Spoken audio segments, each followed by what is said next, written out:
Bonsoir Mohamed Sifaoui.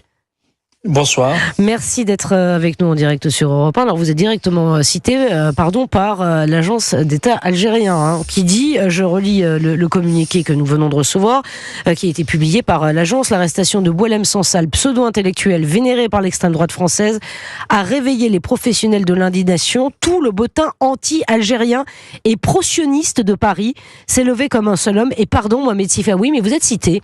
Vous êtes nommément cité après Éric Zemmour, Valérie Pécresse, Jack Lang, Nicolas Dupont-Aignan, notamment.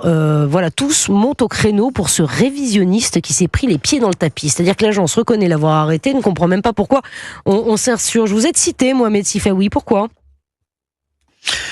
Écoutez, moi je vais laisser tout l'aspect émotionnel de côté, parce que je connais trop bien ce régime. D'abord, les mots qui sont utilisés sont totalement fallacieux. Je pense que, en tout cas, en ce qui me concerne, le problème qui est posé, je n'ai jamais exprimé une quelconque haine contre l'Algérie ou contre les Algériens.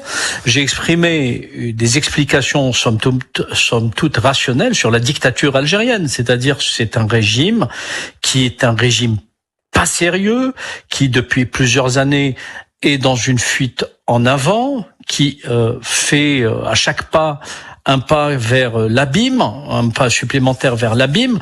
C'est un régime qui a détruit ce pays magnifique. C'est un régime qui joue à l'abrutissement de la société, qui manipule les islamistes, qui emprisonne des intellectuels et des journalistes. Il les libère selon le bon gré ou le bon vouloir des principaux dirigeants. Le président est légitime parce qu'on rappelle tout simplement que Abdelmadjid Tebboune est un chef d'État qui est désigné par l'armée, qui ne possède aucune légitimité. Ce sont des faits. C'est un individu qui est un produit du système et qui promet, dit-il, une Algérie nouvelle. Alors, elle est bien drôle, cette Algérie nouvelle, qui met en prison des écrivains et des journalistes une fois de plus. Parce que le problème, ce n'est pas tant qu'il y ait des détracteurs au régime algérien. Le problème, c'est que le régime algérien se comporte depuis plusieurs années comme un État voyou.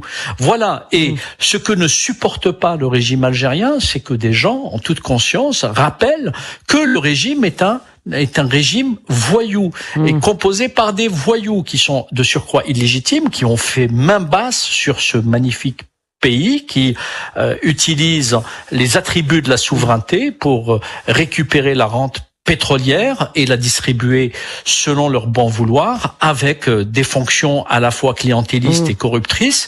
Donc c'est un régime qui est nu. Et c'est la raison d'ailleurs pour laquelle c'est un régime qui est lâché, y compris par tous ceux qui l'ont soutenu par le passé ou qui ont été très complaisants. Je parle y compris de la République française, des différents dirigeants qui se sont succédés.